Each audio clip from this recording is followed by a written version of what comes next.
हल्लेखोरांना शिक्षा झालीच पाहिजे, वाल्मिकरांना अटक झालीच पाहिजे, वाल्मिकरांना अटक झालीच पाहिजे, धनंजय मुंडेचा राजीनामा घेतला पाहिजे, धनंजय मुंडेचा राजीनामा घेतला पाहिजे।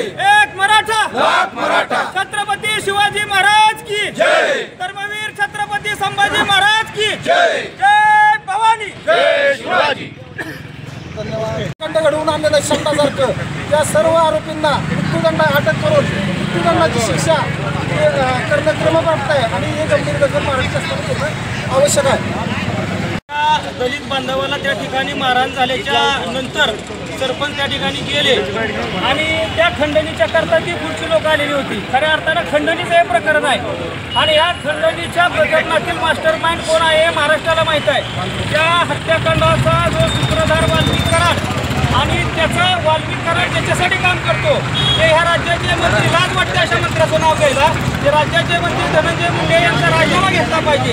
क्रमांक 2ला वाल्मिक कराड यांना तातडीनं त्यांनी खंडणीमध्ये सहभाग करून घेतला, परंतु त्यांच्यावर 302चा गुन्हा दाखल केला पाहिजे, त्यांच्यावर मोका अंतर्गत कारवाई झाली पाहिजे। मागच्या 2 दिवसापूर्वी कैलासवासी सरपंच संतोष देशमुखांच्या कन्येने सांगितलं की त्या ठिकाणी त्या मुलीने सांगितलं की आपण जर ह्या 7 आरोपींना पकडलं तर या हल्लेखोरांचा जो मास्टर माइंड आहे, जो सूत्रधार आहे, तो आणखी 7 तयार करू शकतो आणि जर 15 वर्षाच्या 10वीतल्या मुलीला हे कळत असेल तर राज्याच्या मुख्यमंत्र्यांना, गृहमंत्र्याला निश्चितपणाने हे कळलं पाहिजे आणि खऱ्या अर्थानं मुख्यमंत्र्यांनी जर या प्रकरणामध्ये कठोर त्या ठिकाणी कारवाईचे निर्देश दिले तर निश्चितपणानं या महाराष्ट्रामध्ये कायद्याचं राज्य निष्पन्न होईल।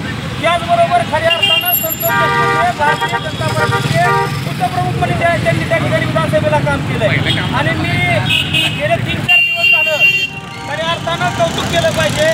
सुरेश धस जे आमदार आहेत, या आमदारांनी ते प्रकरण त्या ठिकाणी मांडून धरलं विधानसभेमध्ये। त्यांच्याबरोबर स्थानिक आमदार नमिता मुंदडा असतील, राजेश क्षीरसागर, मला वाटतं संदीप क्षीरसागर असतील, जितेंद्र आव्हाड असतील, अशा मातब्बर नेत्यांनी त्या ठिकाणी विधानसभेमध्ये मांडलाय।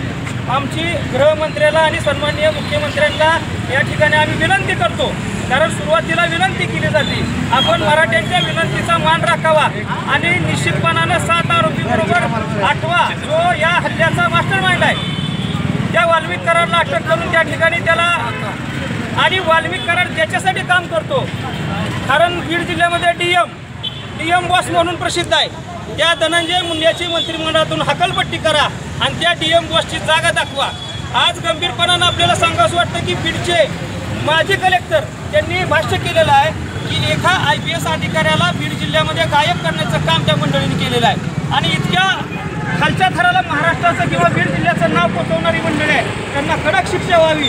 या सगळ्या हल्लेखोरांना, त्याचा मास्टरमाइंड धनंजय मुंडे या सगळ्यांना त्या ठिकाणी आरोपी करून गटारात करून शिक्षा करा आणि त्या निश्चितपणानं महाराष्ट्रातील मराठ्यांच्या रोषाला सामोरं जावं लागेल आणि मराठा कैलासवासी संतोष देशमुख यांच्या त्या ठिकाणी न्याय मिळाल्याशिवाय मराठा या राज्यातला स्वस्त बसणार नाही। या ठिकाणी मराठा क्रांती मोर्चा फलटणच्या वतीनं, मध्यवर्ती कार्यालयाच्या वतीनं या ठिकाणी मी आवाहन करतो राज्याचे मुख्यमंत्री यांना पुन्हा एकदा की आपण निश्चितपणानं या प्रकरणामध्ये गंभीरपणानं लक्ष घाला आणि या प्रकरणामध्ये संतोष देशमुख यांना न्याय द्या।